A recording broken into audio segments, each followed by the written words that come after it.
So 1 second, let me first of all log in into the org.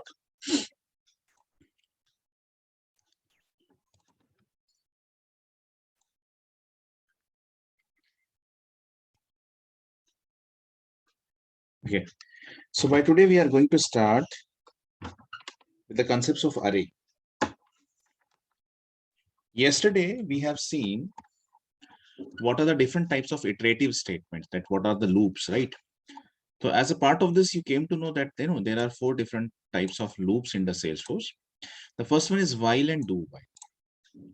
Now while is a kind of precondition, do while is a kind of post condition statement. So what happens in while is the conditions are first checked, and then based on that condition, whether the logic will be implemented or not. Do while will promise that at least for the ones, the statements will going to be executed, and then condition is going to be checked. Then we have checked, we have learned about for loop also. So we came to know about one thing is like there is one of the drawback with while or do while, that whenever we apply the loop basically is applied with 3 of the things. There are 3 of the statements with every loop. The first one is initialization part, the second is condition checking, and the the third one is increment oblique decrement. Now what was the drawback with while and do while was like, for initialization, for condition checking, and for increment oblique decrement of the counter, there are 3 separate lines.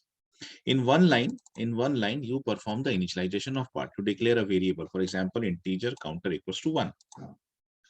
And maybe on some another line, we check for the conditions, like inside the while statement. What is this? This is conditions. So this actually requires one separate line, right?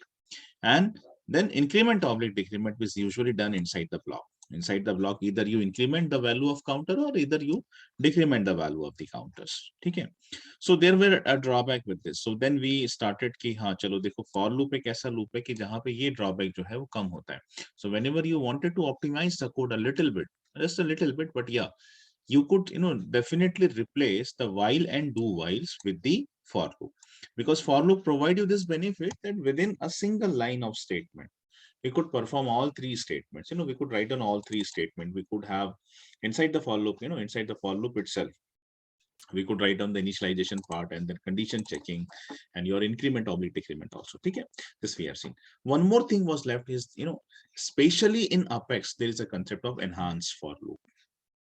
Beyond this, beyond the normal for loop, there is a enhanced for loop. So let's now see what exactly is enhanced for loop. So for enhanced for loop, for learning the enhanced for loop, we are actually going to start the concept of arrays.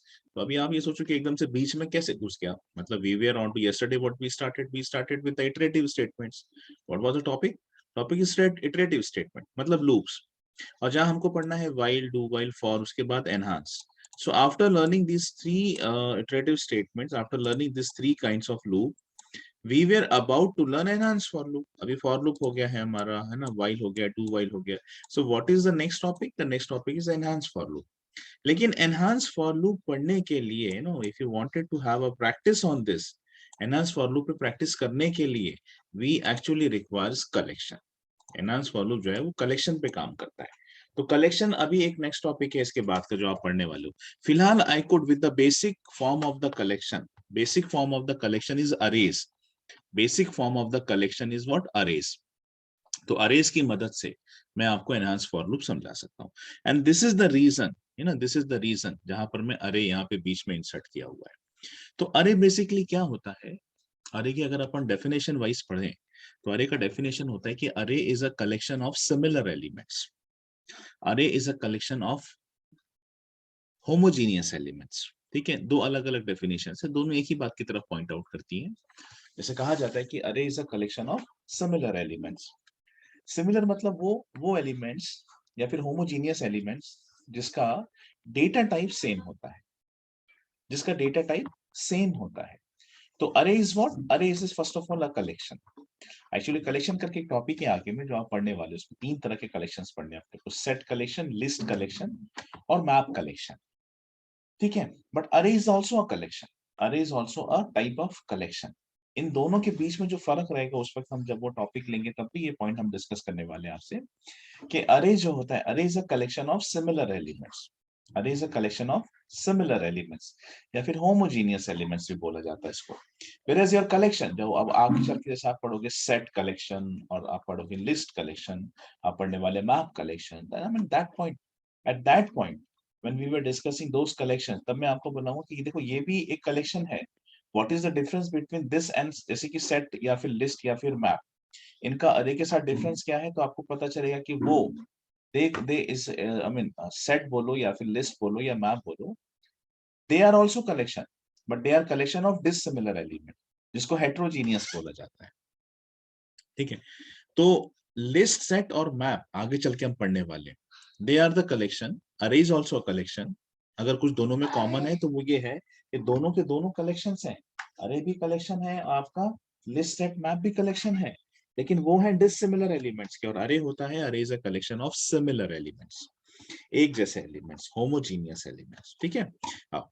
तो अब हम syntax की तरफ बढ़ते हैं कि अरे actually define कैसे किया जाता है, how will we define the arrays. ठीक है, वन सेकेंड गाइस। सो अरे का सिंटैक्स क्या है, किस तरह से अरे लिखा जाता है, how it actually defines the अरे। एक सेकेंड। सबसे पहली चीज जो होती है अरे के डिक्लेरेशन में, वो होता है डेटा टाइप। तो डेटा टाइप ये बताता है कि ये जो आप अरे बनाने वाले हो, ठीक है, इट वुड बी अरे of what, it would be अरे ऑफ व्हाट। तो ये जो डेटा टाइप होता है, again the data type could be your primitive data type, ठीक है, it could be your S object data type. जैसे हमने पढ़ा है कि डेटा टाइप दो तरह के होते हैं, प्रिमिटिव और एस ऑब्जेक्ट।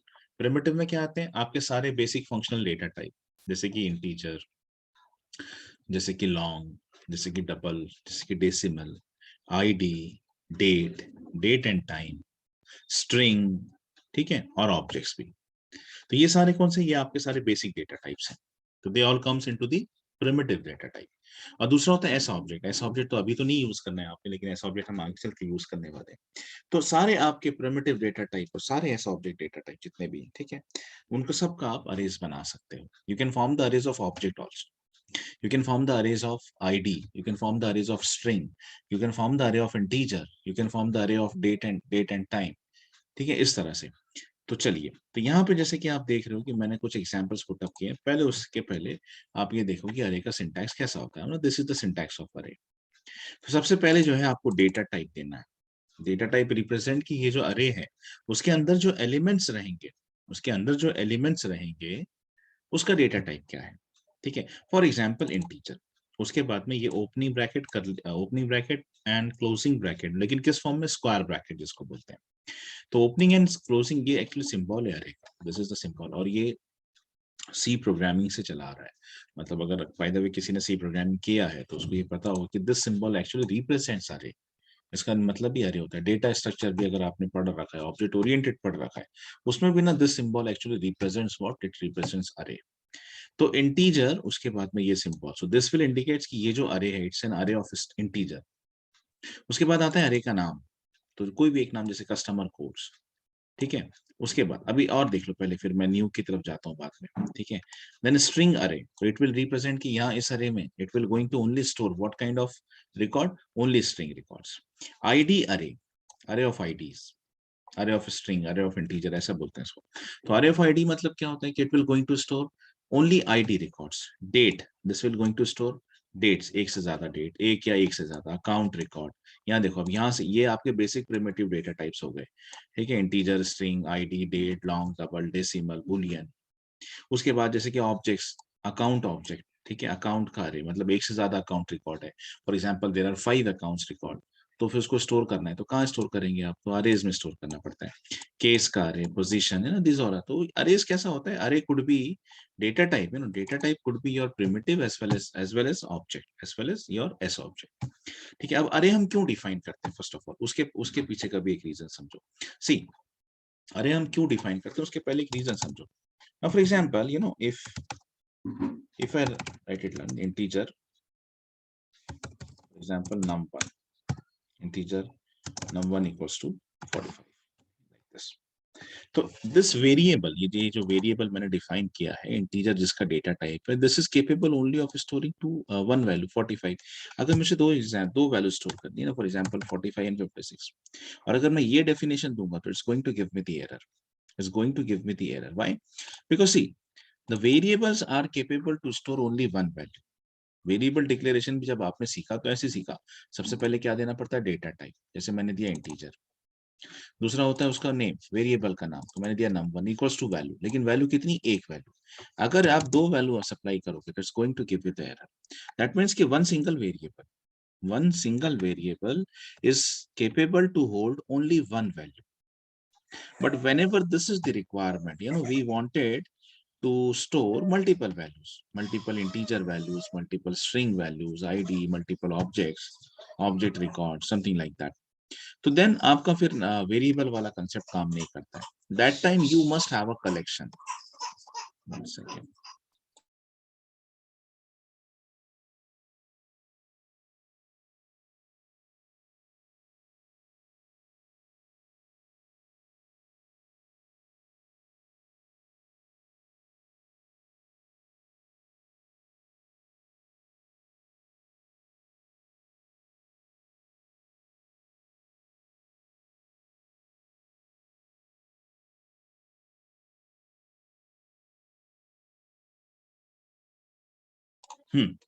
ओके, सो वेरिएबल्स का जो लिमिटेशंस होता है वो ये होता है कि using variable you could maximum store one value of that particular data type. तो अगर आप इंटीजर वेरिएबल डिफाइन कर रहे हो तो एक इंटीजर वैल्यू, अगर आप डबल दे रहे हो तो डबल, एक double value, string variable define कर रहे हो तो एक string value. But what happens when we wanted to store multiple values of the same data type? जैसे मुझे मान के चलिए there is a requirement, there is a requirement that I wanted to store 10 values. There is a requirement जैसे मुझे 10 value store करनी, for example ये 56 है, 67 है, 78 है, 90 है, something like this. If this is the requirement, if this is the requirement कि I wanted to store multiple values of the same data type, integer ही है, सारे integers हैं, I wanted to store multiple values of same data type. या फिर for example मेरे को string values है ना, देयर आर स्ट्रिंग वैल्यूज, जैसे कुछ स्ट्रिंग वैल्यूज हैं, जैसे कि मान के चल के पहली स्ट्रिंग वैल्यू है बॉम्बे, एंड दूसरी स्ट्रिंग वैल्यूज है आपकी example Mumbai, something like this, है ना। तो अलग अलग स्ट्रिंग वैल्यूज है, for example this is string value something like this. तो multiple values of the same data type whenever we wanted to store, तो आप क्या तो एक चॉइस है कि अलग अलग वेरिएबल्स में लो इसको, because one variable is capable to store only one value. लेकिन ऐसा नहीं है, हमको we wanted to club them, we wanted to group them as a single entity. हमें सिर्फ स्टोरी नहीं करना है, हमें रादर उनको देखना है as a single entity. We wanted to look this as a single entity, we wanted to look this as a single entity. अलग अलग वेरिएबल्स में जाएगा तो अलग अलग एंटिटी बनेगा, जबकि हम क्या चाहते हैं कि we wanted to it look like a single entity. तब आपका वेरिएबल्स नहीं चलता है, तब आपको क्या चाहिए, आपको कलेक्शन चाहिए, आपको कलेक्शन चाहिए, collection of similar data type, same data type. और collection of same data type क्या कहलाता है, अरेज। आगे चल के और कलेक्शंस पढ़ेंगे अपन, ऑफ डिसिमिलर टाइप पढ़ेंगे, वो बात की बात है, पहले ये समझ लो, है ना, पहले ये समझ लो। तो अरे इज व्हाट, फाइनली अरे is a collection of similar data types. Data type could be primitive, data type could be S object also. ठीक है, how you define the array, this is the format. Now comes on this equals to के इधर का जो part है। अब देखो इसमें न्यू क्या है, तो न्यू बेसिकली कीवर्ड होता है। ठीक है, न्यू जो होता है वो एक कीवर्ड होता है। ठीक है, डेफिनेशन कैसी है कि जो भी डेटा टाइप आपने यहाँ सिलेक्ट किया है वो डेटा टाइप न्यू के इधर भी देना। For example if you are defining an array of integer, array of integer, तो इक्वल्स टू के इधर न्यू देने के बाद फिर से आपको इंटीजर देना पड़ेगा, और उसके बाद ब्रैकेट में कि how many values, how many values you wanted to store. Values देने के दो तरीके होते हैं। ठीक है, वैल्यूज देने के दो तरीके होते हैं, वो बेसिकली अभी आप सीखने वाले हो। यहाँ पे वैल्यूज जो है वो या तो ब्रैकेट के अंदर यहाँ रख के भी दी जा सकती है, कॉमा सेपरेटेड वैल्यूज बोलते हैं उसको, और या फिर आप जो है लूप के थ्रू भी दे सकते हैं। मैं बताता हूँ कैसे। तो अभी इंपॉर्टेंट क्या है, न्यू कीवर्ड को समझो। न्यू क्या करता है, फर्स्ट ऑफ ऑल न्यू क्या है, कीवर्ड है। अच्छा, कीवर्ड क्या होता है, कीवर्ड क्या होता है, किसी भी प्रोग्रामिंग में ऐसे वर्ड्स जिसका डेफिनेशन रिजर्व है, जिसको आप किसी और पर्पस के लिए डिफाइन नहीं कर सकते, मतलब ऐसे वर्ड्स जो कि मतलब जिसका मीनिंग जो है ना वो चेंज नहीं किया जा सकता। कंपाइलर के लिए उसका एक मतलब है और वही मतलब रहेगा। तो ऐसे वर्ड जिसको हम ओवरराइट नहीं कर सकते, मतलब जिसको प्रोग्रामिंग में कहते हैं कि ओवरराइट करना बोलते हैं। तो जिसका वैल्यू जो है आप ओवरराइट नहीं कर सकते, जिसका डेफिनेशन आप ओवरराइट नहीं कर सकते, जो कि फिक्स्ड है, उस तरह के जो वर्ड्स होते हैं हर प्रोग्रामिंग में होते हैं। जैसे मैंने कहा ना, सी प्रोग्रामिंग में 32 कीवर्ड्स होते हैं, सी प्लस प्लस में और भी होते हैं, हर प्रोग्रामिंग में होते हैं। तो वही अपेक्स में भी कुछ कीवर्ड्स हैं जो कि रिजर्व है, जैसे इंटीजर, स्ट्रिंग, ये डेटा टाइप जितने भी नाम पढ़े आपने, ये सारे इनको रिप्रेजेंट करना है। तो आप इंटीजर चाहिए तो आप क्या लिखते हो? आप इंटीजर लिखते हो। ठीक है, अब इंटीजर का मीनिंग क्या है? इंटीजर का मीनिंग है नंबर, जिसका रेंज है, वो जो रेंज आपको बताए। स्ट्रिंग, तो ये सब क्या है? These all are reserve keywords, right? इसी को बोलते हैं कीवर्ड। तो उसी तरह से एक कीवर्ड होता है न्यू। न्यू क्या करता है बेसिकली, कि whenever you give this new, तो new will start allotting the memory, memory allot करना शुरू कर देता है। देखो एक फर्क समझो आप। एग्जाम्पल, प्रोग्रामिंग के लिए जो मेमोरी हमको मिलती है ना, अपेक्स रन टाइम इंजन जो मेमोरी अलॉट करता है, that memory is called as heap memory. जिस मेमोरी पे हम हमारे सारे वेरिएबल्स स्टोर होते हैं, that memory is called as heap memory first of all. ठीक है, उस मेमोरी का एक नाम है, उसको हीप मेमोरी बोला जाता है। नाउ से कि these are the locations, these are the locations of that heap memory. Let's understand this. Every memory location by default have an address. जैसे मैंने ये एग्जांपल, जब मैं आपको वेरिएबल डिफाइन करना सिखा रहा था, तब भी मैंने लिया था कि देखिए, जब भी आप कोई वेरिएबल डिफाइन करते हो तो मेमोरी में एक लोकेशन अलॉट हो जाता है। ठीक है, मेमोरी में एक लोकेशन अलॉट हो जाता है उसके लिए। So this is how it looks like. This is how it looks like. Now, for example, this is heap memory. Let's understand. This is a heap memory. तो ये है क्या है? This is a heap memory, and this every memory location have an address. Every memory location have an address. Now you have certain values. For example, you wanted to store 10 integer values. ठीक है, you wanted to store 10 integer value, and let's say कि एक integer एक location पे store होगा. Just take this as an example. तो first integer है आपका 42, second है 36, ठीक है, 71, 89, 35, इस तरह से dot dot dot dot dot dot dot. तो we wanted all these, we wanted all these values to be get stored into memory. तो memory store करने से पहले memory reserve करना पड़ता है। तो what does this new keyword actually do? New keyword will reserve the memory. New keyword will actually reserve the memory. ठीक है, अब जब न्यू कीवर्ड आप यूज कर रहे हो तो कितनी मेमोरी रिजर्व करना वो भी तो पता होना चाहिए। तो उसके लिए जैसे कैसे, आप डेफिनेशन को पूरा समझो आप। ठीक है, आप डेफिनेशन को पूरा समझो कि हाउ डज एक्चुअली डेफिनेशन कैसे काम करते हैं। सबसे पहले मैं डिफाइन किया इंटीजर अरे।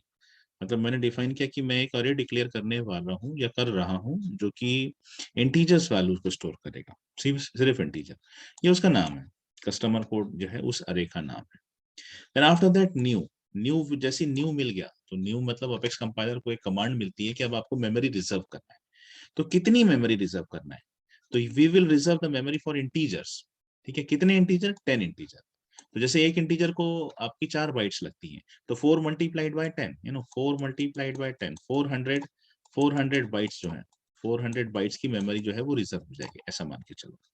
जैसे एक स्ट्रिंग को 2 बाइट्स लगती है और 10 स्ट्रिंग स्टोर करना है, तो 2 मल्टीप्लाइड बाय 10 इज 200 जो है, इस तरह से स्टोर होता है। तो कितना मेमोरी अलॉट किया जाएगा ना, डेट ऑल। सबसे पहले कौन अलॉट करेगा? New keyword. और कितनी अलॉट करेगा वो इस कैलकुलेशन पे निर्भर करता है कि आप एक इंटीजर को कितना लगता है वो देखो। ठीक है, that multiplied by the value. तो अगर एक इंटीजर को एग्जांपल के तौर पे अगर 4 बाइट्स लगती हैं, 4 लोकेशंस लगते हैं या 4 बाइट्स लगती हैं, तो 4 मल्टीप्लाइड बाय 10 यानी 400 बाइट्स जो है वो मेमोरी पे रिजर्व होगी। तो ये बेसिकली काम है न्यू कीवर्ड का। तो न्यू कीवर्ड एक्चुअली करता क्या है? New will allocate the memory. Which kind of memory? Heap memory. ठीक है, ये है न्यू कीवर्ड। और न्यू कीवर्ड को इसलिए समझ लो क्योंकि आगे चल के इसका काम बहुत पड़ने वाला है, हर जगह इसका काम पड़ने वाला है। ठीक है, this is what the definition. चलो अब एक एग्जांपल सॉल्व करते हैं। ये जो एग्जांपल है ये मैं सॉल्व करवा के देता हूँ। Let's do this. ठीक है,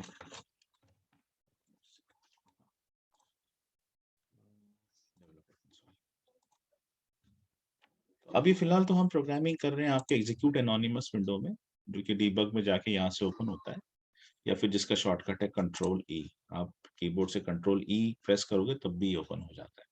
इसको एक्सपैंड करने के लिए पर्टिकुलर सिंबल है, आप इस पर क्लिक करो, एक्सपैंड हो जाता है। तो स्टेप बाय स्टेप समझते हैं कि एक अरे के ऊपर, मतलब सबसे पहले मैं स्टार्ट करता हूँ कि अरे को डिफाइन कैसे किया जाता है, दी अरेज। तो अरे अगर डिफाइन करना है तो कैसे डिफाइन करते हैं? तो let's take the example of integer. ठीक है, तो मैंने कहा कि इंटीजर व्हाट, इंटीजर अरे। ठीक है, तो ये हो गया डेफिनेशन। ये बता रहा है कंपाइलर को कि एक इंटीजर अरे डिफाइन होने वाला है, मतलब एक अरे है जो जिसका डेटा टाइप है इंटीजर, जिसमें जितनी भी वैल्यूज स्टोर होंगी। ठीक है, अभी फिलहाल नहीं पता कितनी वैल्यूज होंगी, लेकिन बहरहाल जितनी भी वैल्यू स्टोर होंगी वो सारी इंटीजर्स रहेंगी। Why? Because array is always a collection of, array is a collection of homogeneous elements. Array is a collection of homogeneous element. Array will always store similar kinds of element. अब आप दीजिए उसको नाम। ठीक है, customer code equals to new. ठीक है, new keyword, again integer, integer of what, how many. अब यहाँ पे मेरे को कैपेसिटी देनी, फॉर एग्जांपल 5। ठीक है, और आखिरी में सेमीकोलन। सो ये बेसिकली क्या किया मैंने, this actually I defined one अरे, एक अरे मैंने डिफाइन किया है जिसका टाइप है इंटीजर, जिसका नाम है कस्टमर कोड, जो कि 5 इंटीजर वैल्यूज को स्टोर करने वाला है। और न्यू कीवर्ड से क्या हो गया, 5 इंटीजर्स के लिए मेमोरी अलॉट हो गई है। तो ये एक इंटीजर को जितना भी बाइट्स लगती है, दैट मल्टीप्लाइड बाय 5, उतनी मेमोरी इसने अलॉट कर दिया। ठीक है, तो अगर अभी प्रोग्रामिंग जिन लोगों ने की है, कंस्ट्रक्टर नाम का एक ऑब्जेक्ट ओरिएंटेड में, शायद सी प्लस प्लस में शायद पढ़ा हो, अगर किसी ने प्रोग्रामिंग किया आप में से, कंस्ट्रक्टर्स, तो कंस्ट्रक्टर क्या होता था? कंस्ट्रक्टर के बारे में कहा जाता था कि first of all constructor is a function. ठीक है, कंस्ट्रक्टर क्या है, तो एक फंक्शन है, और उसका काम क्या होता है, constructor is used to allot the memory, memory allot करता है। तो जब भी आप न्यू कीवर्ड लगते हो ना, तो न्यू कीवर्ड तो ये तो फ्रंट एंड हो गया, इसके बैक एंड पे भी एक कोडिंग चलती है। समझे आप? ये आप मत समझो कि आप डायरेक्टली मेटा डेटा से इंटरेक्ट कर रहे हो, नहीं, इसके बैक एंड पे भी एक कोडिंग चलता है। जैसे हमने देखा कि जब हम इसमें काम करते थे एडमिन पार्ट पे, तो एडमिन में जो भी हम करते हैं उसके बैक एंड पे भी एक प्रोसेस चलती है। सेम विद द सेम यहाँ पे अपेक्स में ऐसा ही होता है, आप अपेक्स लिखते हो तो उसके बैक एंड पे एक और कोडिंग चलती है। ये कोडिंग तो कुछ नहीं है, this is just a front end part, इसका भी अपना एक बैक एंड है। तो जैसे आप न्यू कीवर्ड देते हो ना, तो न्यू कीवर्ड मतलब बैकएंड पे कंस्ट्रक्टर कॉल होता है, और कंस्ट्रक्टर जो है वो मेमोरी अलॉट करता है। ठीक है, सी प्लस प्लस में आपको डिस्ट्रक्टर भी लिखने पड़ते थे, यहाँ नहीं लिखने पड़ते, ऑटोमेटिक होता है सब कुछ, क्योंकि ये क्लाउड पर है। ठीक है, अब देखो मैंने अरे डिफाइन तो कर दिया, वैल्यूज मैंने दी नहीं है, वैल्यूज मैंने दी नहीं है। कितनी मेमोरी लोकेशन, अगर मैंने 5 दिया है, तो हम एग्जाम्पल के तौर पे ये अज्यूम कर सकते हैं कि 5 मेमोरी लोकेशन अलॉट हो गया है, 1, 2, 3, 4 और 5। अब एक क्वेश्चन एक ये भी आना चाहिए यहाँ पे कि जैसे एक वेरिएबल जब आप डिफाइन करते हो, है ना, अगर एक वेरिएबल आप डिफाइन करते हो, for example if you define it like this, अगर आप एक वेरिएबल जैसे कि इंटीजर मान के चलो कि नम, इंटीजर नम, बस इतने, अगर आप एक ऐसा वेरिएबल डिफाइन करते हो तो उसमें क्या स्टोर होता है? तो जब भी आप वैल्यू नहीं देते हो तो by default it always store the nulls, null store होता है, राइट? जब भी आप वैल्यू नहीं देते तो उसके अंदर नल रहता है। तो अभी हमें ये देखना है, अभी हमें ये देखना है कि हमने यहाँ पे सिर्फ डेफिनेशन दी है, अरे की डेफिनेशन दी है, मतलब हमने इंटीजर अरे, एक कस्टमर कोड नाम का अरे बनने वाला है, न्यू से न्यू कीवर्ड से मेमोरी भी रिजर्व होगी, कितनी, 5 इंटीजर्स के लिए। तो अब हमें ये देखना है कि in every memory location what is the value, value क्या है इसके अंदर। ठीक है, तो what I will do at this time, मैं एक काम करता हूँ, मैं इसकी वैल्यूज को प्रिंट करता हूँ, प्रिंट द default values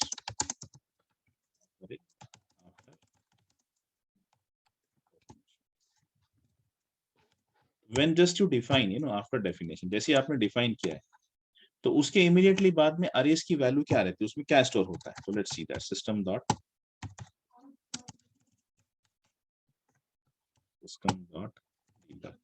ठीक है, तो मुझे अरे elements equals two plus plus what, अरे, तो मैं देता हूँ सीधा सीधा अरे का नाम, यानी कि अरे का नाम है कस्टमर कोड। तो मैं चाहता हूँ कि कस्टमर कोड की वैल्यू आप मुझे प्रिंट करके दो, एक स्टेप बाय स्टेप जाएंगे। ठीक है, तो लेट्स डू दिस। तो ओपन लॉग, एग्जीक्यूट, आइए देखिए अब इसका जो आउटपुट आता है क्या आता है, देख लेते हैं।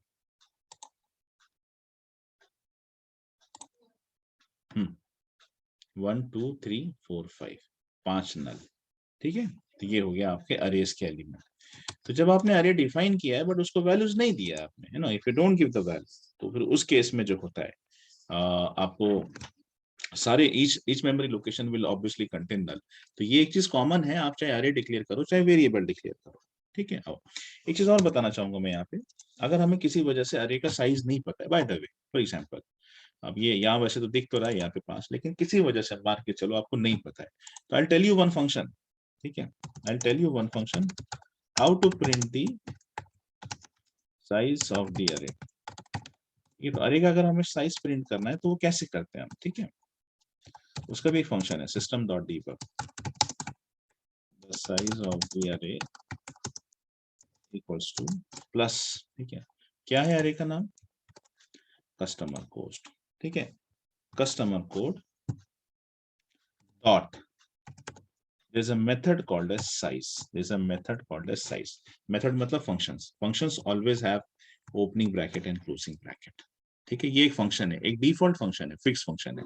इसकी कोडिंग कहाँ है, बैक एंड में। मैं कह रहा हूँ ना हम फ्रंट एंड पे कोड कर रहे हैं जहाँ पे 70% चीजें ऑटोमेटेड चलेंगी और आपको यहीं पर रहना है। तो इसीलिए बार बार मैं कहता था कि देखो अपेक्स प्रोग्रामिंग कोई बहुत डिफिकल्ट नहीं है एक्चुअली। अपेक्स जो है आप 70% जो आपके एफर्ट्स हैं वो बैकएंड पे चलते हैं, 30% अपन कोड करते हैं, ठीक है। तो 70% चीजें ऑटोमेटेड आती है, क्यों, क्योंकि ये कोडिंग के पीछे भी एक और कोडिंग चलती है। तो अब ये जो मेथड है, हम ये मेथड को डायरेक्टली यूज करना जानते हैं, साइज मेथड। तो अभी देखो इससे क्या होता है ना, इससे क्या होता है, आपको अरे का साइज पता चलता है, सिर्फ अरे ही नहीं, कोई भी कलेक्शन आगे चल के आप कलेक्शन पढ़ोगे, list collection, set map collection, तो जहां जहां आपको साइज देखना है कलेक्शंस का, कलेक्शन अरे भी है, तो वहां पे आप साइज फंक्शन यूज करते हो। यहाँ देखो आपको दिखाई दे रहा है 5, ठीक है, यहाँ आपको दिखाई दे रहा है 5। अगर आप यहाँ पे कोई भी चेंजेस करते हो, for example if make the changes like 6, ठीक है, और आप फिर उसको एग्जीक्यूट करो और देखो फिर क्या आता है आपको, तो अरे का साइज क्या है, 6 नल्स, ऐसा। तो ये समझ लो थोड़ा सा कि जहां जहां पर मतलब देखो ये थ्रू आउट द डिस्कशन ये चलता रहेगा अपना, कि मैं काफी जगहों पे कुछ ऐसे फंक्शंस इंट्रोड्यूस करता जाऊंगा बीच बीच में, जो आपको पता चलेगा कि हाँ ये भी एक फंक्शन होता है, ये भी एक फंक्शन होता है, इस तरह से। तो उसी में से एक फंक्शन है हमारा ये वाला साइज फंक्शन, जो कि प्रिंट करके देता है कलेक्शन का साइज। कलेक्शन कितने होते हैं, 4 होते हैं टेक्निकली, अरे आप अभी पढ़ रहे हो और 3 जो है वो आगे पढ़ने वाले हो, ठीक है। चलो अब तो ये हो गया भाई, अरे था, अरे डिफाइन तो कर दिया, वैल्यूज नहीं है तो नल वैल्यूज हैं। तो अब हम अरेज में वैल्यू कैसे डालें, है ना, तो वो तो assigning assigning the values the arrays, arrays को वैल्यूज कैसे असाइन करना वो सीख लेते हैं, ठीक है। आइए, तो इसमें कैसा होता है, अरे बेसिकली दिखता कैसा है, एक चीज इससे पहले कि आप ये पार्ट समझो। देखो जैसे मैंने 6 एलिमेंट का एक अरे बनाया फॉर एग्जाम्पल, ठीक है, तो 6 एलिमेंट का एक अरे बनाया, तो हाउ डज अरे एक्चुअली लुक्स लाइक। तो ये हो गया आपका पहला, ठीक है, ये हो गया आपका प्रोबेबली दूसरा, ये हो गया आपका तीसरा, ठीक है, ये हो गया आपका चौथा, ये हो गया आपका पांचवा, और फिर ये हो गया 6, वो साइज 19-20 हो गया, छोड़ दो उसका, ठीक है, ये हो गया आपका 6। अब एक चीज समझो आप, अरे इंडेक्स जो होते हैं ना, मतलब ये हो गया आपके 6 एलिमेंट्स है, तो अरे इंडेक्स जो होता है, जैसे अगर इसका नाम है, मान के चलिए इसका नाम है ए, ऐसा इस अरे का नाम है ए, तो ये वाली जो पोजीशन होगी दिस इज 0th पोजीशन, ठीक है, इसको इंडेक्स बोलते हैं 1, या फिर अरे का एड्रेस बोलते हैं 2, 3 एंड 4 एंड 5। तो ये हो गए इसके addresses, these are called as array index, इसको अरे का इंडेक्स बोलते हैं। और इसके अंदर जो भी स्टोर है, जैसे यहाँ पे है 42, यहाँ पे है 36, वो उसकी वैल्यू हो गई, ठीक है, 79, ये सब इसकी वैल्यूज हैं। तो अगर इस चीज को, इस डायग्राम को देखने से अगर हमको कुछ समझना है, तो बेसिकली हमको 3 चीजें समझ में आती। What is this, A is the name of array, name of array, ठीक है, name of array. What are these, ये सब 42 वगैरह क्या, these are the values, these are the values. And what are these are something called as array index, these are something called as array index, इसको बोला जाता है array index। और यहाँ एक बहुत ही इंपॉर्टेंट चीज है जो पता होनी चाहिए, या नहीं पता है तो अब पता कर लेनी चाहिए, और जिसको कभी नहीं भूलना चाहिए, कि array index always start with 0। तो अगर आपने 10 एलिमेंट स्टोर करने, तो it will always started, the counting will always started from 0। तो वो 0 से 9 तक जाएगा, 0 से 9 इज 10, 0 से 49 is 50, 0 से 99 is 100, something like this। तो अरे index it always starts with 0, ये याद रखो, ठीक है। तो ये जो लोकेशन है ना, 1 सेकेंड, ठीक है, ये जो लोकेशन है, पहला लोकेशन, इसका नाम क्या बनता है? अगर अरे का नाम है ए, तो इसको बोलते हैं ए ऑफ 0 और इसको लिखते हैं इस तरह से, दिस इज समथिंग कॉल्ड, ये स्क्वायर ब्रैकेट के अंदर a of 0, this location is something called as a of 0। Next location क्या कहलाता है यहाँ पे? ए ऑफ 1, ये हो गया आपका नेक्स्ट लोकेशन, कौन सा? ये वाला, ठीक है, ये आपका नेक्स्ट लोकेशन हो गया। ये लोकेशन फिर क्या कहलाएगा? ए ऑफ 2, ठीक है, ए ऑफ 2। आखिरी क्या कहलाएगा बताओ? डॉट डॉट डॉट, आखिरी जो है वो सिक्स्थ एलिमेंट है, सिक्स्थ वाली एलिमेंट है, लेकिन क्या कहलाएगा? अरे ऑफ 5, अरे ऑफ 5 कहलाएगा। अगर ये मान के चलो कि फॉर एग्जांपल ये अगर 100 एलिमेंट का होता, अगर ये 100 एलिमेंट होता, है ना, 100 एलिमेंट स्टोर हुए, तो मैं बोलता ए ऑफ, ये पर्टिकुलर इंडेक्स जो रहता है ए ऑफ 99 रहता है उसमें। तो ये होता है बेसिकली अरे इंडेक्सेस, ठीक है, ये होते हैं अरे इंडेक्सेस। अब तो अब उस मुताबिक जो है आप यहाँ पे वैल्यूज को कैसे हम पुट अप करते हैं वो देखिए आप, ठीक है। तो मेरे अरे का नाम क्या है? कस्टमर कोड, मैंने इसको कॉपी किया, ठीक है, कस्टमर कोड स्क्वायर ब्रैकेट 0, यानी पहला एलिमेंट इक्वल्स टू, ठीक है, इक्वल्स टू क्या है देखना बताता हूँ कितने एलिमेंट्स है वो देखिए, customer code 0,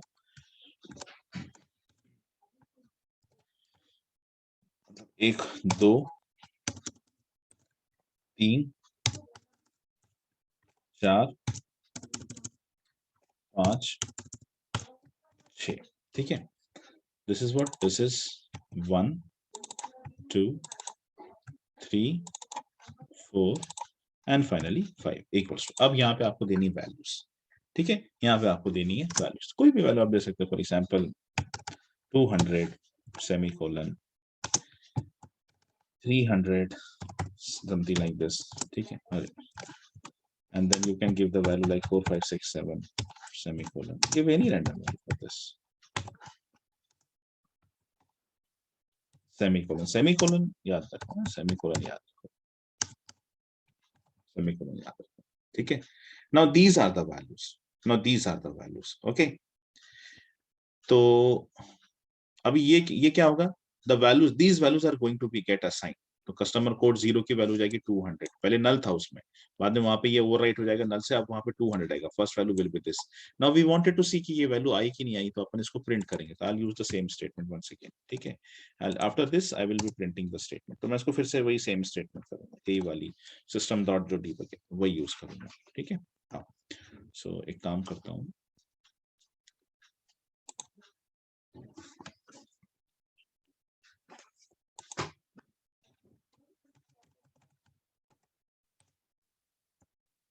just to have a partition, nothing else, just to have a partition, मैं प्रोसेस तरह से लिख रहा हूँ, कुछ नहीं। Let's now execute the code and see what happens। आइए,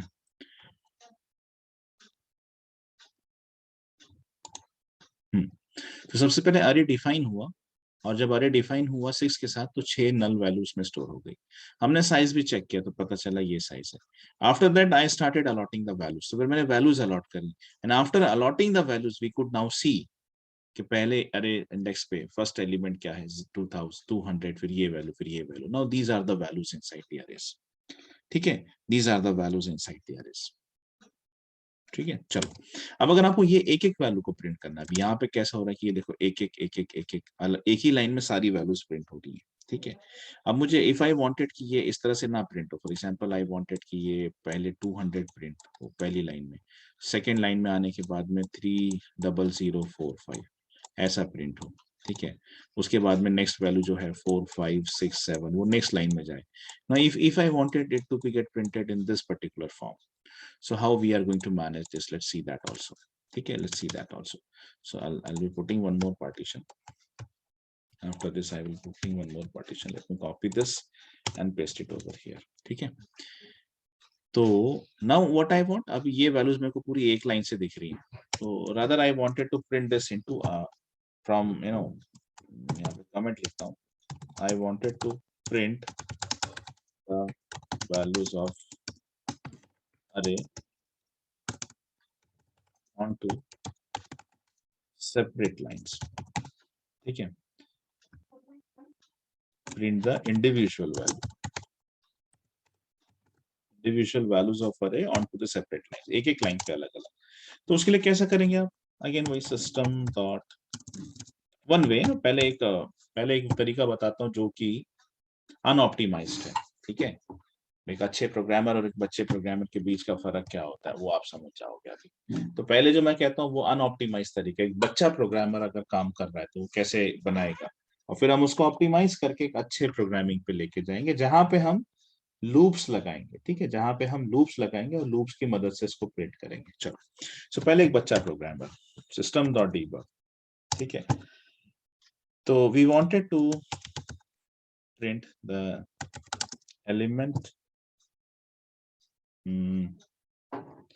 element of, for example, array equals to plus customer code 0। मैंने 0th इंडेक्स पे जो एलिमेंट है वो मेरे को अपडेट करके दे दो, ठीक है, 0 इंडेक्स पे जो है। And similarly I copy this paste, ठीक है, copy this and paste it. This is customer code of 1, ठीक है, फर्स्ट इंडेक्स का वैल्यू थर्ड पोजीशन पे यानी कि सेकंड इंडेक्स पे जो है वो, एंड सेकंड के बाद में सॉरी 3 4 एंड 5, ठीक है। तो यहाँ पे basically what I have done over here, मैंने क्या किया कि एक सिस्टम डॉट डीबग स्टेटमेंट दी है सभी के लिए, ठीक है, एक एक एलिमेंट के लिए, मतलब पहला फर्स्ट 0th इंडेक्स के एलिमेंट के लिए एक system dot debug, first element पे जो है फर्स्ट पोजीशन पे जो है उसको प्रिंट करने के लिए, फर्स्ट यानी 0 1 2 3 इस तरह से। तो हर पोजीशन के एलिमेंट को प्रिंट करने के लिए एक एक सिस्टम डॉट डीबग मैंने दिया है यहाँ पे, ठीक है। आइए लेट्स एग्जीक्यूट दिस।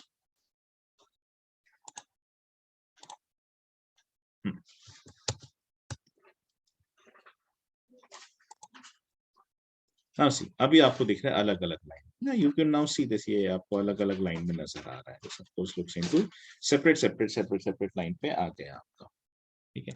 अब हम ये डिस्कस करते हैं कि is the right way to do this, if this is the right वे।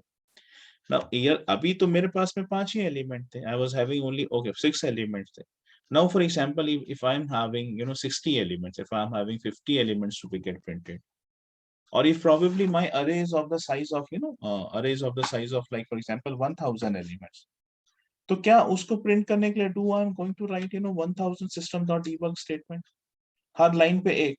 तो फिर आपकी वो जो एक गवर्नर लिमिट, देखो बार बार एक गवर्नर लिमिट के बारे में हम यहाँ पे बात करते हैं कि there is 1 lakh lines of the code, not more than that, और 60 लाख कैरेक्टर से ऊपर होना नहीं चाहिए। वो दोनों गवर्नर लिमिट हिट हो रही है आप, because for every system dot debug, one new line is required. Moreover, in every line, these are the number of the characters that you are using. Now, for example, यहाँ से ले यहाँ तक अगर 25 characters हैं, तो 25 multiplied by 1000, 25,000 आपके सिर्फ प्रिंटिंग में यूज हो रहे हैं। And these governor limits are very strict, ये तो आपको पता ही है।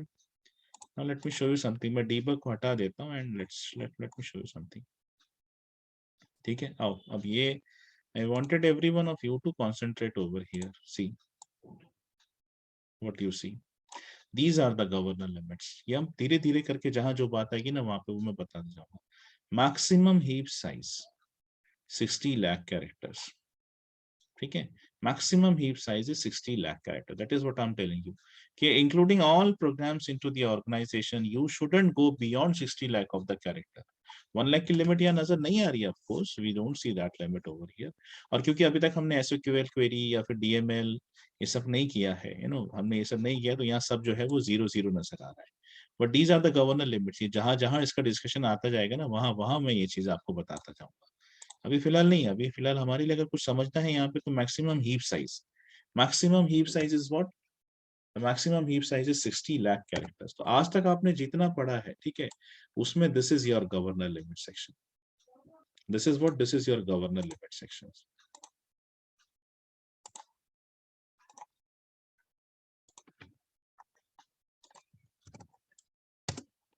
ये आपका गवर्नर लिमिट सेक्शन है। तो उसमें से अभी एक पहली लिमिट आइडेंटिफाई करी है कि maximum number of CHA character, CHAC character is 60 lakh, ठीक है। ये आइडेंटिफाई किया हमने, और धीरे धीरे हम आते जाएंगे कि एसक्यूएल क्वेरीज कितनी होती हैं, एसएसएल क्वेरीज कितनी होती है, ये सब चीजें। तो these governor limits are very strict. अगर आप इस तरह से प्रोग्रामिंग करोगे तो obviously you are going to hit the governor limit, और आपसे टीएल पूछेगा ये क्या है, ये क्या लिखा तुमने, what is this. Code quality नाम की एक चीज होती है तुमको पता तो भी है क्या ऐसा, तो इस तरह से कोडिंग नहीं करते हैं।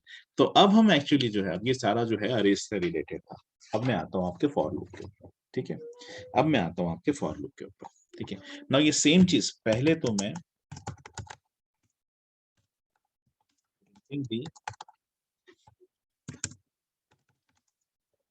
printing the array values with your conventional for loop। जो पुराना फॉर लूप अपना जो आपने कल पढ़ा उससे कैसे प्रिंट करते हैं वो दिखा देता हूँ। And then I will go with the enhance for loop. तो पहली वैल्यू जो आने वाली है सिस्टम डॉट डीबग,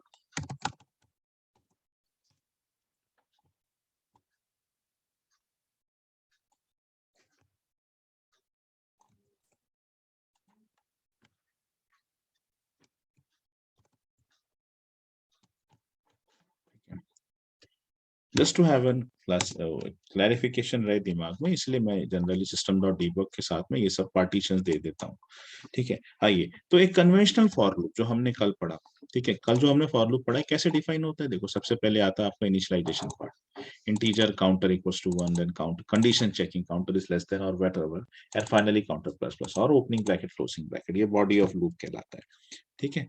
हाँ, सो अब बिल्कुल इसी के आधार पे मैं नया फॉर लूप डिजाइन करता हूँ। फॉर सबसे पहले वेरिएबल डिफाइन करो। क्या variable? Counter variable. Counter variable का टाइप होता है हमेशा इंटीजर, ठीक है। कोई भी नाम आप दे सकते हो, counter equals to counter index, जो भी आपको देना है। तो how many elements we wanted to print?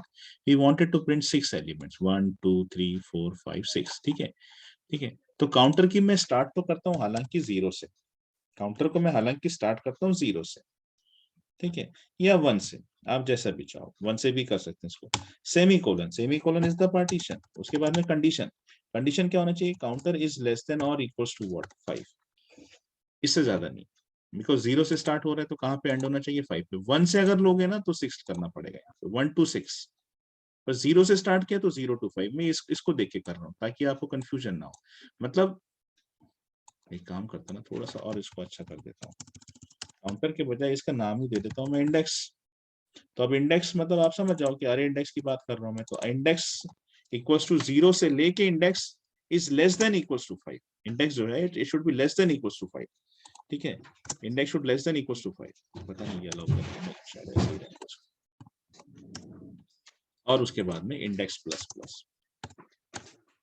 Space index, what I want this to be get incremented every time. और उसके बाद में हम ओपनिंग ब्रैकेट क्लोजिंग ब्रैकेट पे आते हैं। तो ये क्या होगा? ये मैंने फॉर लूप डिक्लेयर किया यहाँ पे, फॉर लूप, ठीक है। For loop with one variable of the type integer जिसका नाम है इंडेक्स। इंडेक्स की इनिशियल वैल्यू क्या है? 0, ठीक है। इंडेक्स कहां से कहां तक चलना चाहिए? फ्रॉम 0 से लेस देन इक्वल्स टू 5 तक, ठीक है। लेस देन इक्वल्स टू 5 क्या? Index plus plus, index plus plus. अब आओ इसको हम कैसे देंगे, आप देखिए। तो with in the loop, with in the loop one system dot debug, one एक array element at the position, ठीक है। यहाँ पे मुझे पोजीशन प्रिंट करवानी है। At the position with one space plus index value, मतलब एट द पोजीशन इंडेक्स, ठीक है। अगर ये नहीं समझा तो मैं अच्छे समझा के दूंगा आपको फिर से, don't worry. Plus one space equals two plus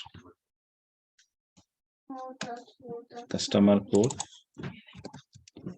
don't worry, अगर ये थोड़ा भी कॉम्प्लिकेटेड लग रहा है सो प्लीज डोंट वरी, मैं पूरा समझा के दूंगा, जस्ट मुझे सिर्फ लिखने दो।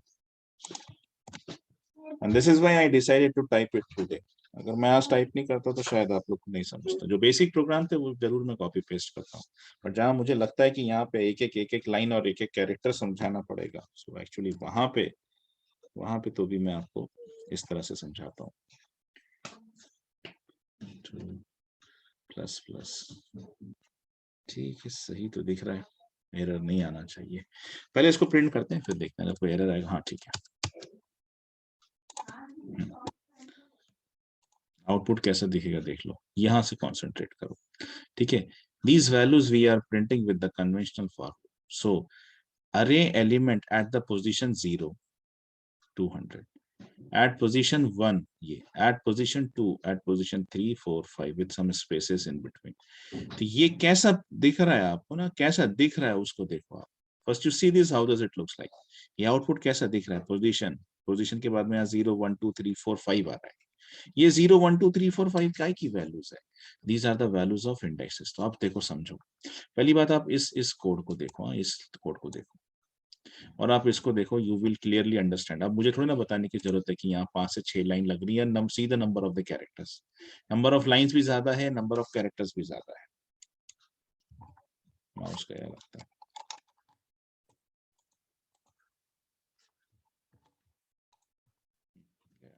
ठीक है। सो नंबर ऑफ यहाँ पे लाइंस भी ज्यादा है और नंबर ऑफ कैरेक्टर्स भी ज्यादा है। आप उससे कंपैरिजन में इसको देखो, this is also printing, this is also printing the values from अरे विद एवरी ईच इंडेक्स, लेकिन ये भी वही कर रहा है। लेकिन आप ऑब्वियसली देखो कि कोड में कितना डिफरेंस है। ठीक है, how much different this code and how much different this code is, तो ये आपस में कितना डिफरेंट है, that you could probably understand. अब हम देखते हैं कि अब ये जो एक्चुअली प्रिंट किया वो कैसा किया। तो देखो मैंने एक वेरिएबल डिक्लेयर किया जिसका नाम है इंडेक्स। इंडेक्स की वैल्यू क्या है, सबसे पहली वैल्यू है 0। ठीक है, सबसे पहली वैल्यू क्या है, 0। अब माउस नहीं है तो मेरे को दिक्कत जाने वाली है ऑफ कोर्स एनोनेशन में, स्पेशली विद एनोनेशन। अच्छा एक सेकंड रुको, मेरे पास एक बैटरी है।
चलो, सो मैंने सबसे पहले एक वेरिएबल डिफाइन किया इंडेक्स, जिसका नाम है और जिसकी इनिशियल वैल्यू है 0। ठीक है, अब मैं बस इतना ही देखो आप। उसके बाद क्या होता है कि व्हेनेवर यू डिफाइन समथिंग, तो it will first of all it will compare with this condition. This is what definition. So index equals to 0 whether 0 is less than और इक्वल्स टू 5। कंडीशन होती है true, because 0 is less than 5।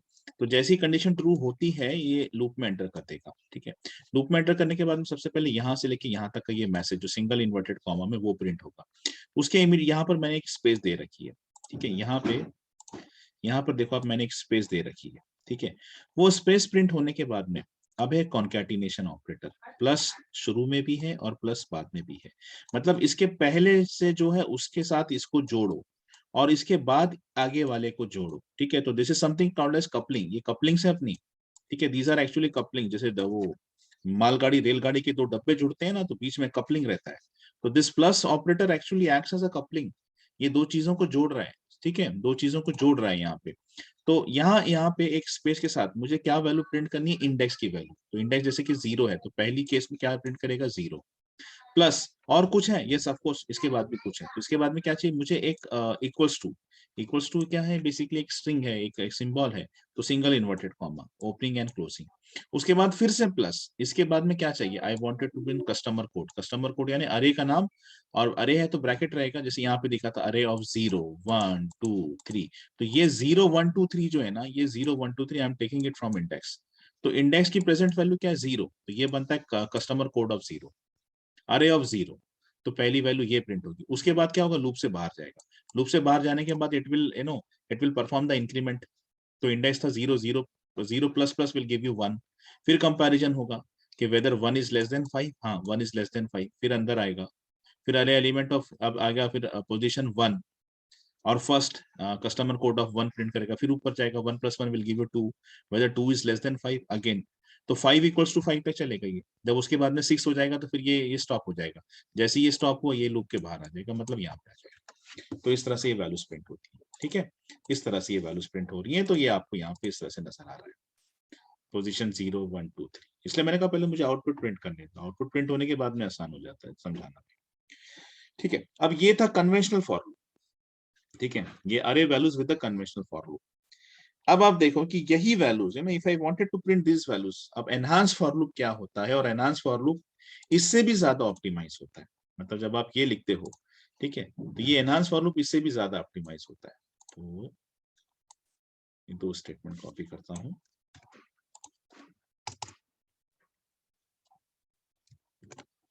Printing the अरे values with enhance, शायद यही होती है, enhance शायद यही स्पेलिंग होती है, स्पेलिंग मुझे याद नहीं आ रही, anyways so enhance for loop probably यही है। तो एनहांस फॉर लूप से कैसे वैल्यू प्रिंट होती है, और एनहांस फॉर लूप इससे भी ज्यादा ऑप्टिमाइज होता है, कैसे होता है आप देखो। एनहांस फॉर लूप लगाते कैसे हैं वो समझो, ठीक है, फॉर, ठीक है, फॉर बिल्कुल एज इट इज, सेमीकोलन डालो बीच में, ठीक है, फॉर लिखो, उसके बाद डालो सेमीकोलन। अब सेमीकोलन डालने के बाद में, सेमीकोलन डालने के बाद में ये दो हिस्सों में पार्टीशनाइज हो चुका है, ये टेक्निकली दो हिस्सों में पार्टीशनाइज हो चुका है, ठीक है। एक हिस्सा है आपका ये, जिसको मैं लेफ्ट हैंड साइड बोलता हूँ, और एक हिस्सा है आपका RHS, ठीक है। एक हिस्सा है आपका लेफ्ट हैंड साइड, मतलब ये वाला, this is what, this is LHS left hand side, कूलन, कूलन right hand side, ठीक है, कूलन राइट हैंड साइड।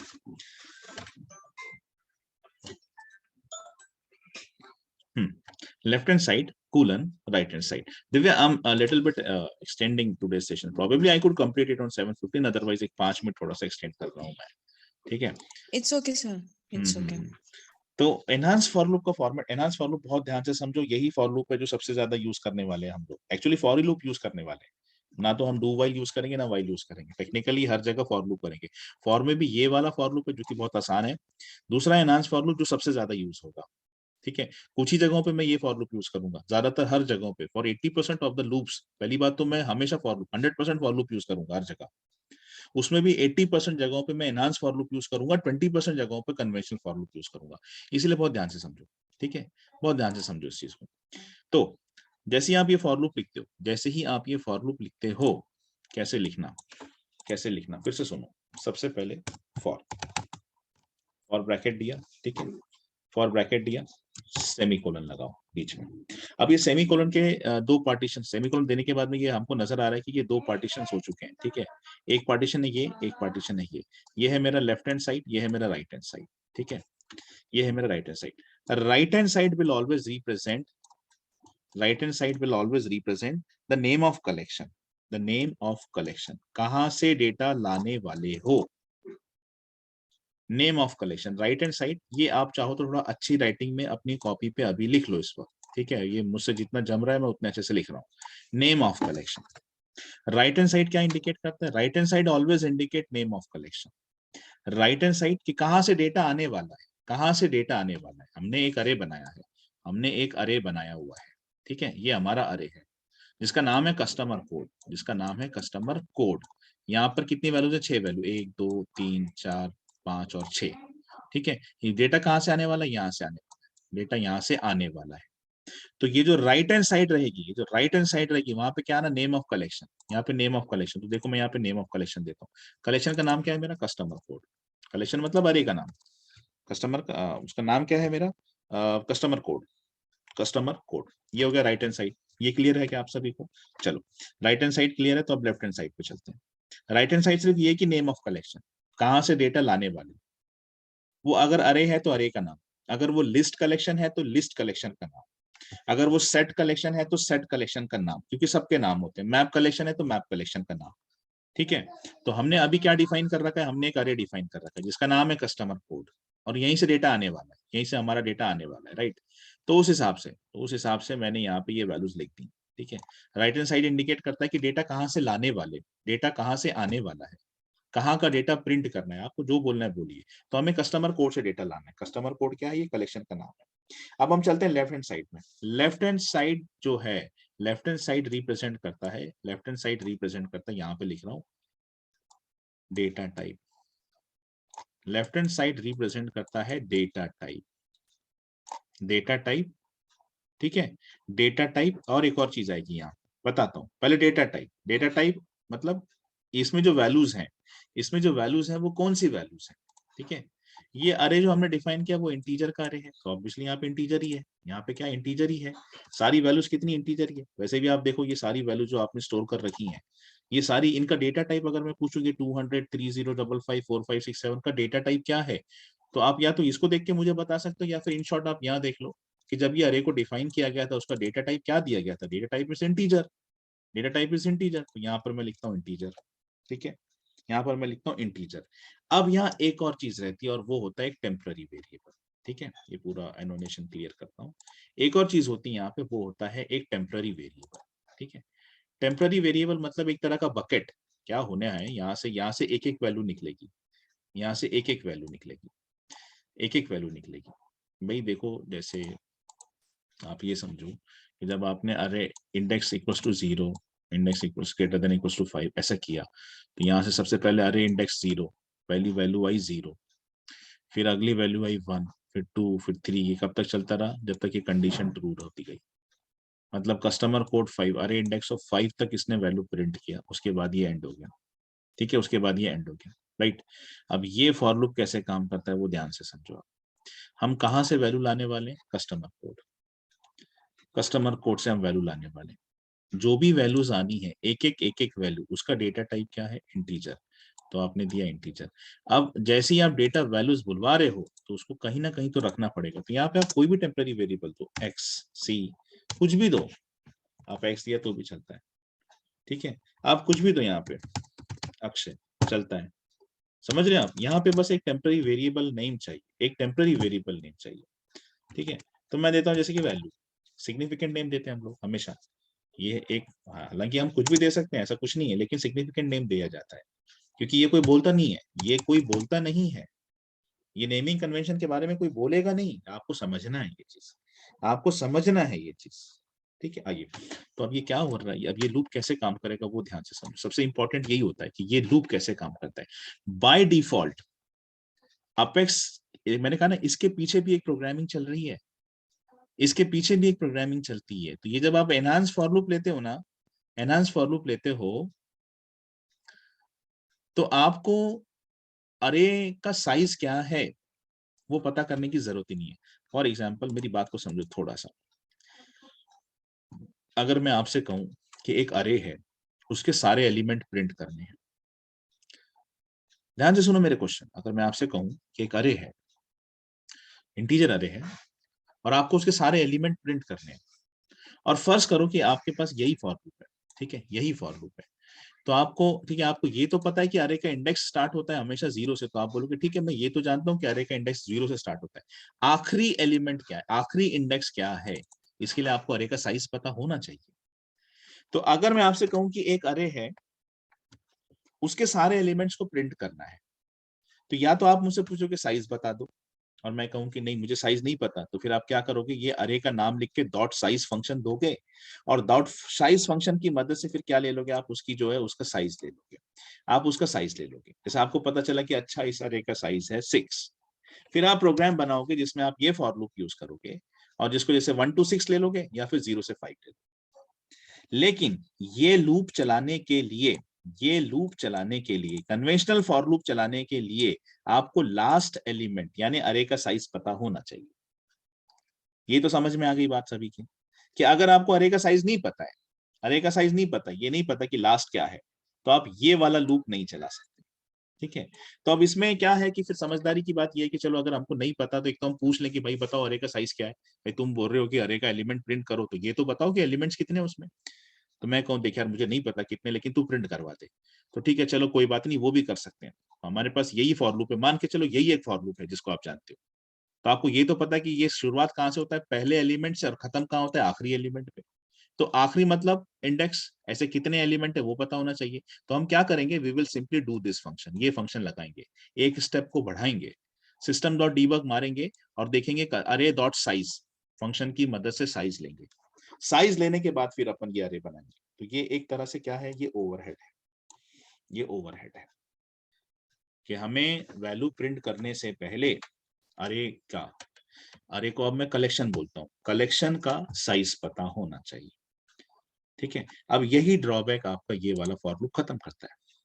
ये फॉर लूप में आपको साइज नहीं देखना पड़ता, क्योंकि इसके जो पीछे जो फंक्शनैलिटी काम कर रही है ना, वो बाय डिफॉल्ट शुरू होती है पहले इंडेक्स से और अपने आप खत्म होती है आखिरी इंडेक्स पे। तो अगर आपको कलेक्शन का साइज पता है तो भी चलेगा, और आपको नहीं भी पता है तो भी चलेगा। क्यों? क्योंकि बाय डिफॉल्ट ये वाला फॉर लूप कहां से कहां तक चलेगा, अपने आप पहले एलिमेंट से लास्ट एलिमेंट तक। ये खुद ब खुद, ये अपने आप ऑटोमेटिकली पहले एलिमेंट से लास्ट एलिमेंट चलता है। तो यही लूप है जो हम हमेशा कलेक्शन में यूज करेंगे। क्योंकि देखो, ये अभी तो अरे वरे पढ़ा रहा हूँ, ये बहुत सिंपल चीजें हैं, आगे चल के कलेक्शन बताऊंगा जहां बहुत बड़ा डेटा है और लिटरली हमको नहीं पता रहता कि डेटा कितना है। तो जब मेरे को एंड वैल्यू कितनी है ये पता ही नहीं है कि कितना डेटा है, एक कलेक्शन में कितना डेटा है, लेकिन मेरे को सारा डेटा फेच करना है शुरुआत से आखिरी तक। जैसे मान के चलो एक ऑब्जेक्ट का डेटा निकाल के मैंने एक कलेक्शन में डाल दिया है, अब मुझे नहीं पता वो अकाउंट ऑब्जेक्ट का डेटा कितना, डेटा नहीं पता, लेकिन बस इतना है कि सबको फेच करना है, हर एक एंटिटी फेच होनी चाहिए। तो जहां, और ये नॉर्मल है, ये नॉर्मल है कि आपको साइज नहीं पता रहेगा आगे चल के, लेकिन आपको हर एक एंटिटी फेच करनी है, कलेक्शन की एक एक एंटिटी लानी है, तब आप हमेशा यही लूप लगाते हो। क्योंकि ये बाय डिफॉल्ट फंक्शनैलिटी ऐसी है कि ये हमेशा कहां से कहां तक चलता है, शुरुआत से आखिरी तक अपने आप। अरे के पहले एलिमेंट से, कलेक्शन के पहले एलिमेंट से लेकर कलेक्शन के लास्ट एलिमेंट तक ये लूप खुद ब खुद चलता है। इसके बैकएंड पे यही चलता है, पता है, इसके बैकएंड पे यही चलता है। कंस्ट्रक्टर फायर होते हैं, वो अरे का पहला इंडेक्स से लेके लास्ट इंडेक्स निकालते हैं। एक्चुअली ये लूप कन्वर्ट होता है इस लूप में, लेकिन मैं कहता हूं हम लोग फ्रंट एंड पे है ना, हम लोग हमेशा उसको देखो जिसकी कॉम्प्लेक्सिटी कम है, उसकी जिसको देखो जिसकी कॉम्प्लेक्सिटी कम है। तो कॉम्प्लेक्सिटी किसकी कम है, इसकी, और लोग इसी को कॉम्प्लिकेट समझते हैं। जबकि होना ये चाहिए कि आपका पसंदीदा लूप यही होना चाहिए, क्योंकि इसकी कॉम्प्लेक्सिटी कम है, इसमें कॉम्प्लेक्सिटी है नहीं, आपको देखना ही नहीं कि अरे का साइज क्या है, कितने एलिमेंट है, कुछ नहीं। कैसे करते हैं इसको प्लान, अभी जैसे मैंने बताया, सबसे पहले सेमी कोलन मारो बीच में, राइट साइड में ये देखो कि कहां से डेटा लाना है, जो भी कलेक्शन है उसका नाम लिखो। उसके बाद एक चीज तो पता ही रहती है हमको कि कलेक्शन के अंदर जो डेटा है वो किस टाइप का, अगर नहीं पता है तो ठीक है, कलेक्शन की डेफिनेशन पे जाओ, देखो जैसे कस्टमर कोड इसका नाम है अरे का, तो इसका टाइप क्या है, डेटा टाइप इंटीजर। अगर ये स्ट्रिंग होता बाय द वे तो मैं यहाँ स्ट्रिंग लिखना होता था, अगर ये आईडी होता तो मैं आईडी लिखना होता था। तो ये पता चलता है कि यहाँ से जो डेटा आने वाला है उसका डेटा टाइप क्या है, डेटा टाइप क्या है। और फिर एक एक वैल्यू अगर यहाँ से निकल रही है ना, यहाँ से एक एक वैल्यू निकल रही है, पहली वैल्यू निकली तो कहाँ रखोगे, तो एक वेरिएबल होना अपने को, टेम्पररी वेरिएबल वैल्यू। तो ये बाय डिफॉल्ट, अब ये पहली केस में जब ये पहली बार एग्जीक्यूट होगा ना, तो अरे इंडेक्स ऑफ जीरो, पहला element customer code of zero उठा के लाएगा, कहां पटक देगा, वैल्यू में, कहां पटक देगा, वैल्यू में। अब मेरे को प्रिंट करना है इसको, देखो बहुत सिंपल, सिस्टम डॉट डीबग, ठीक है, अरे एलिमेंट इक्वल्स टू प्लस, क्या प्रिंट करना है मेरे को, क्या प्रिंट करना है मेरे को, ये पूरी वैल्यू यहाँ पे आ चुकी है, ठीक है, I just wanted to print the value, बस कोई ऐसा फॉर्मेट वॉर्मेट देने की जरूरत नहीं है, कुछ नहीं देना है, सिर्फ वैल्यू, बस सिर्फ वैल्यू प्रिंट करनी है। तो पहली बार क्या प्रिंट होगा, वैल्यू, कौन सा वैल्यू, पहला वैल्यू। उसके बाद ये फिर ऊपर जाएगा, फिर देखेगा कि इसमें और कोई एलिमेंट है क्या, तो पता चला इसमें एक और एलिमेंट है, उसको फेच करके यहाँ लाएगा, फिर लूप में जाएगा, फिर से वैल्यू, अब वैल्यू की फ्रेश वैल्यू, नया वैल्यू आ चुका है इसमें, वो वाला प्रिंट होगा, फिर ऊपर जाएगा, फिर कस्टमर कोड को चेक करेगा, और वैल्यू है क्या, अच्छा है, तो उसको लेके आएगा वैल्यू में, फिर वैल्यू प्रिंट करेगा, एंड दिस गोज ऑन, और ये अपने आप टर्मिनेट होता है। यहाँ पर तो आपने टर्मिनेशन डिसाइड कर रखा है कि ये 5 आने के बाद जब 6 होगा, कंडीशन चेक होगी, तो 6 is less than equals to 5, condition false, तो भैया ये नीचे आने वाला है यहाँ पे, यहाँ ये अपने आप ही टर्मिनेट होता है। तो this is what the benefit, this is what the benefit with this, ये है फायदा इसका। आओ देखो इसको प्रिंट करो।